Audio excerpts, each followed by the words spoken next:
All right, let's jump right in. If you're anywhere near the world of corporate reporting, you've probably felt it. The ground is definitely shifting. We're talking about one of the biggest shakeups in climate disclosure that we've seen in years. So let me ask you straight up. Is your organization's climate reporting actually ready for what's next? Because, that framework we've all been using, the one we've all gotten used to, well, it's evolving, and its successor is officially taking the stage. That's right. As of 2024, it's official. The IFRS Foundation is now the one monitoring progress on climate-related disclosures, taking over from the TCFD. This isn't just a minor tweak, folks. This is a real changing of the guard. We are absolutely entering a new era here. The International Sustainability Standards Board, you'll hear it called the ISSB, is now front and center, and it's their job to set a new global baseline for how companies talk about climate. Now, before you start thinking all that hard work you put into TCFD reporting is out the window, hold on. This is an evolution, not a total revolution. I like to think of it this way. The TCFD wrote the original book on climate disclosure. The ISSB, they're just publishing the updated, expanded, and globally standardized edition. So what's staying the same? Well, the foundation. The whole thing is built on the exact same 4 pillars that the TCFD made famous. We've got governance, strategy, risk management, and of course, metrics and targets.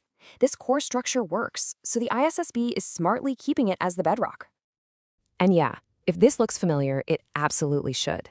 The fact that this basic architecture isn't changing is fantastic news. It means all your existing processes and the way you think about these 4 areas, that gives you a huge head start for what's coming. But, and this is a big but, this is where we really need to lean in. The foundation might be the same, but the ISSB standards come with some pretty significant upgrades. And this is exactly why just being TCFD compliant doesn't mean you automatically get a pass for the new ISSB standards. In fact, let's just bust a common myth right now. In an expert session, someone asked, is it true that TCFD compliance automatically means ISSB compliance? The answer was a very clear, very direct false. There are some really crucial differences you've got to know about. Okay, this is where the rubber hits the road. Let's walk through it. First up, materiality. TCFD kind of recommended disclosing certain emissions no matter what.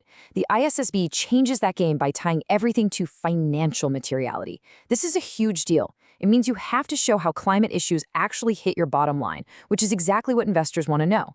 Second, specificity.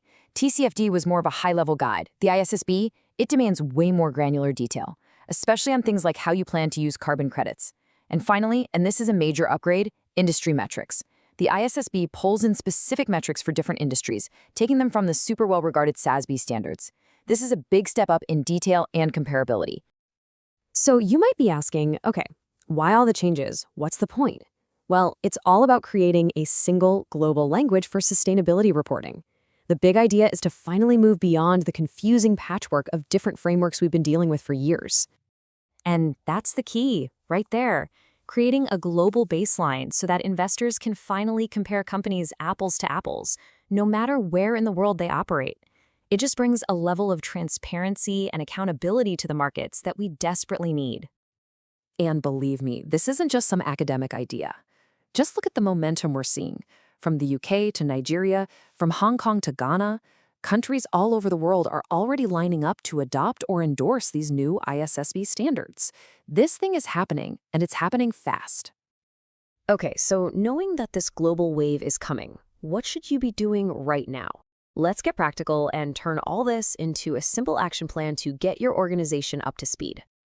Getting ready really boils down to 3 key steps. First, do a gap analysis. Put your current TCFD reports side by side with the new IFRS S2 requirements and see exactly where the gaps are. Second, you've got to enhance your data and processes. You're going to need solid systems to capture all those new industry-specific metrics and to really quantify the financial impacts.